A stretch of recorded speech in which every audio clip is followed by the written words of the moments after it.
હવે તો રૂપિયા રૂપિયા ને રૂપિયા, બીજી કઈ વાત જ નહીં.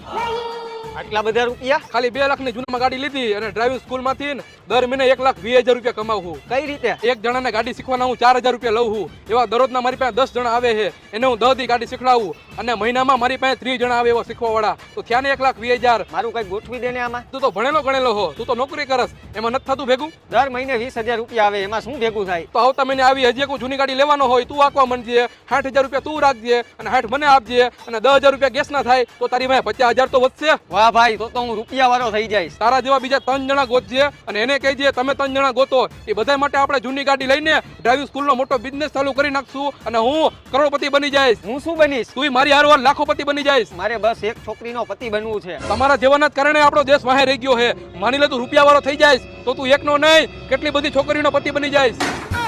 તો કાલથી કામ ચાલુ. આને શું ખબર પડે કે માલ હે તો જ મોહબ્બત.